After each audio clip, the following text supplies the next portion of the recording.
তো আপনার আপনি যে সারা জীবন যে চিৎকার করলেন গভর্নমেন্টে হাত ছুটো করো, গভর্নমেন্টে হাত ছুটো করো, গভর্নমেন্টে হাত ছুটো করো, ওয়ার্ল্ড ব্যাংকের প্রস্তাব ওইটাও তো করেননি আপনি।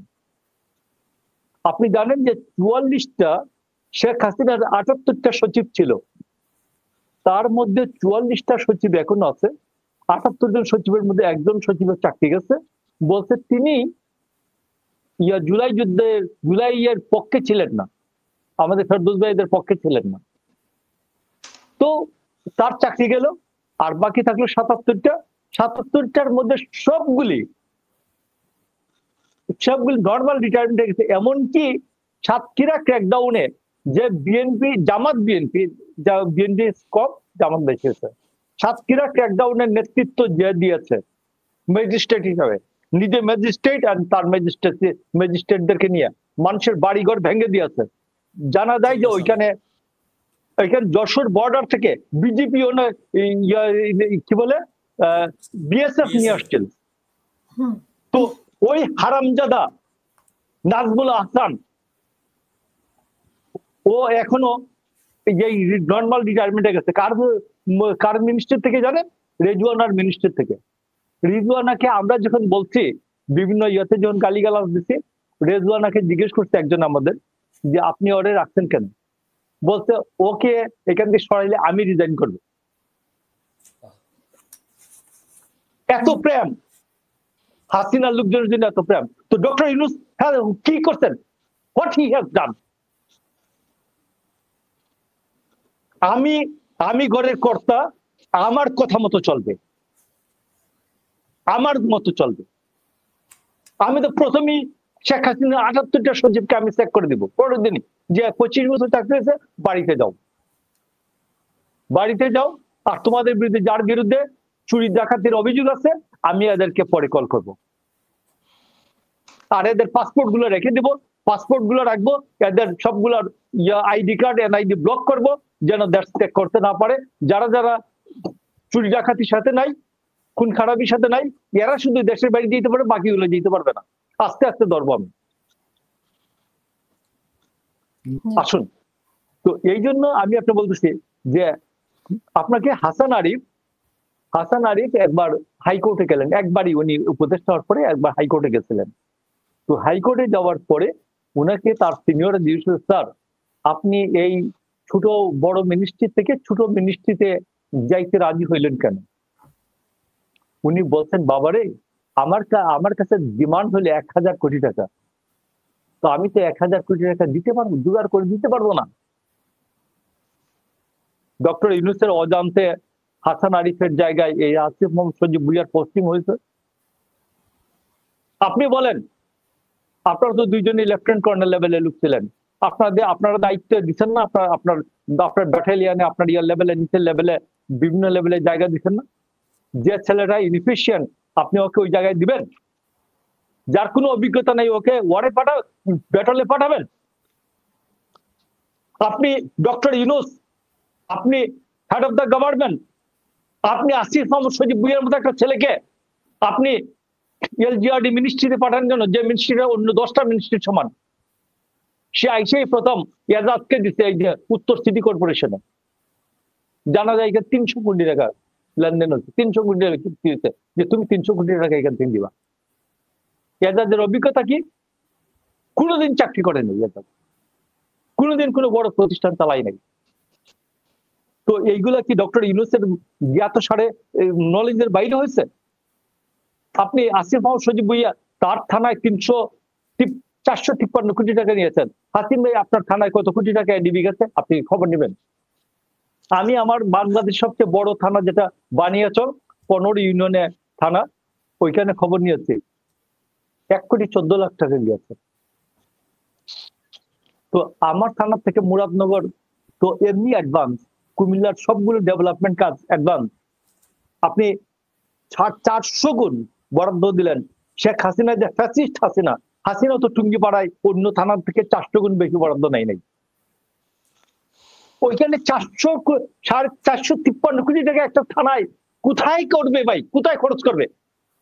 আমি 5 বছর ডেভেলপমেন্ট চালাই আসছি, এই যে আমার বানিয়েছে আজমেরীগঞ্জে 2 থানায় জেলা মন্ত্রীর পক্ষে। এইখানে জাস্ট অর্ধেক কাজ হবে, অর্ধেক হবে না। আমি আপনাকে বলি যে এই কয়দিন আগে আমার বাড়ির সঙ্গে একটা 1.5 কিলোমিটার একটা রাস্তা হচ্ছে, জাস্ট 2 ইঞ্চি ঢালাই দিছে, হাত নিচে দিলে উঠে যায়। সে এসি গেছে, মানে সুপারিনটেন্ডেন্ট ইঞ্জিনিয়ার সিলেটের। পরে গ্রামবাসী যখন জিজ্ঞেস করছে যে স্যার এটা যে 2 ইঞ্চি ঢালাই দিছে, এই যে দেখেন আঙ্গুল দিলে উঠে যায়, ও বলে এর নাম লিখো আর পুলিশে দিবা। আমি অন রেকর্ড বলতেছি, অন রেকর্ড 100 জন সাক্ষী দিবে ওই সিলেটের এলজিআরডি সুপারিনটেন্ডেন্ট ইঞ্জিনিয়ারের বিরুদ্ধে। এলজিআরডি সুপারিনটেন্ডেন্ট ইঞ্জিনিয়ার গ্রামের লোকজনকে বলতেছে ওর নাম লিখো পরে পুলিশে দিবা।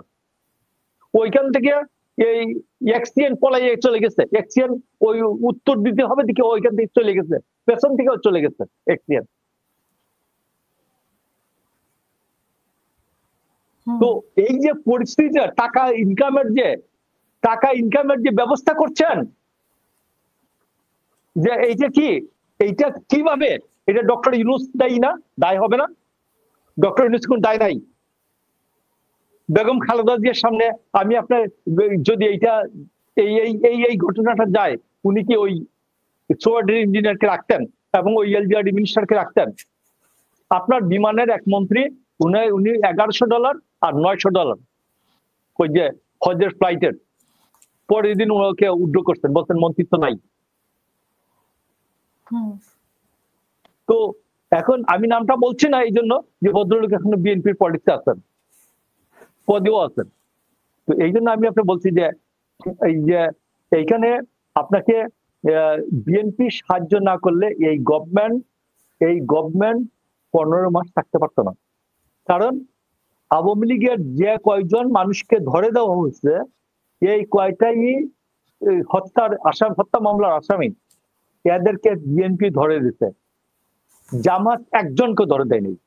জামাত গোপনে 10 কেজি 20 কেজি আধা মন চাল পাঠাইছে বাড়িতে, এবং সে মনে করে যে এদের কাউকে আনলে, আমার এখানে তো ওয়ার্ড কমিটি আছে, ইউনিয়ন কমিটি আছে, থানা কমিটি আছে, আমার এখানে গ্যাপ নাই, তো কোন জায়গা দেওয়ার জায়গা নাই, তো সেইখানে এই কাণ্ডটা হচ্ছে। তো এই কাণ্ডটার মধ্যে এখন সর্বশেষ আমি বলছি যে ডক্টর ইউনূস যে পরিমাণ সুবিধা পাইছেন, এটা আর কোনো গভর্নমেন্ট পায় নাই। এবং উনি এই বাচ্চাদেরকে, এই বাচ্চাগুলি আগামী 50 বছর আমার পলিটিক্সে থাকবে, আগামী 50 বছর আমাদের রাজনীতি থাকবে। এদেরকে যে একেবারে নষ্ট করে দিলেন, এদেরকে কোটি টাকার যে দেখালেন, কোটি টাকার পদগুলি যে অর্জনের পদগুলি যে দেখাইছেন, এইগুলো সবগুলো এক একটা ডাকাত হবে। আমি লিখেন, আমি বলতেছি, এবং এইগুলো এক একটা ডাকাত হবে, এইগুলো এক একটা বিভিন্ন সময় গভর্নমেন্ট বিভিন্ন পজিশনে যাবে এবং 7 বছর 10 বছর করে জেল কাটবে। ধন্যবাদ আপনাকে। আপনি বলছেন এক একটা ডাকাত হবে, আপনাদের এক নেতা কুমিল্লায় বলেছে যে এদের বংশ পরিচয় নাই, তো এইভাবে কি আসলে বলা ঠিক ওদেরকে? মানে ভাই আমি বলছি এদেরকে এই বয়সে যে পথটা দেখাইছেন, আমরা ওই বয়সে 90 সালে, আমাদের বয়সটা 28-29 বছর, 90 সালে আমরা কারো কাছ থেকে 1000 টাকা নিতে হবে যারা চিন্তা করি নাই, এরা এখন এই যে কোটি টাকা দিয়ে শুরু করে। আমি আজকে বলতেছি, একটা সেতু পেস্টিসাইড নামে একটা ওই জায়গায় একজন গেছে, সে একটা দলের নাম বলতেছে এবং তাদেরকে বলতেছে যে টাকা দিবা আর নইলে তোমার এটা ভাঙিয়ে দেবো পার্থপত্র। ঢাকা কলেজে কোন একটা সংগঠন করতো, সে আমার কাছে এই যে এখন আমি পাঠাই দিতে পারি, হাসিন ভাই আর ফেরদৌস হাসান দুইজনকে সবগুলো মেসেজ চালাচালিটা পাঠাই দিতে পারি। সে বলছে অমুক পত্রিকা আর দুদক নিয়ে ভাই আপনার কথা ঠিক আছে, ছাত্রদের নষ্ট হচ্ছে ডক্টর ইউনূস, এটা আমি প্রথমেই বলছি এদের রাজনীতি আইনা ক্ষমতায় বসাইয়া ডক্টর ইউনূস এই জন্য দায়ী।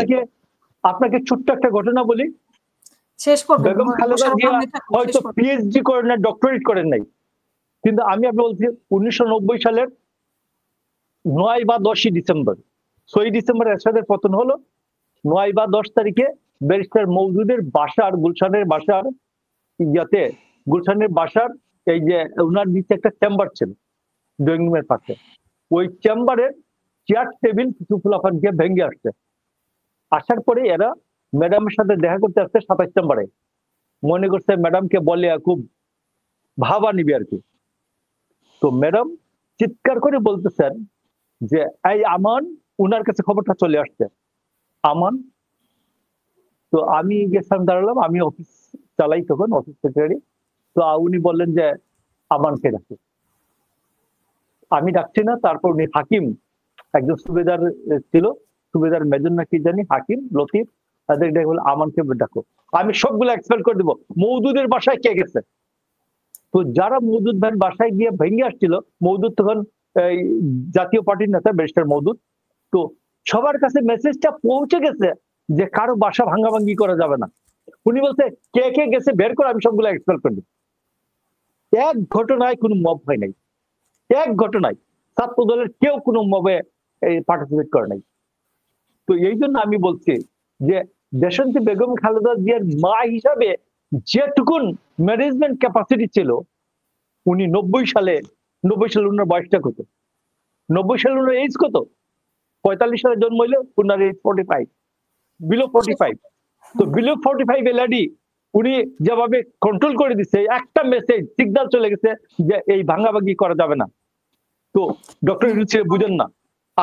আমাকে বললে, কেউ যদি বলে যে ডক্টর ইউনূস বুঝেন না অ্যাডমিনিস্ট্রেশন, আমি বুঝবো? আমি বুঝবো না। ধন্যবাদ আপনাকে।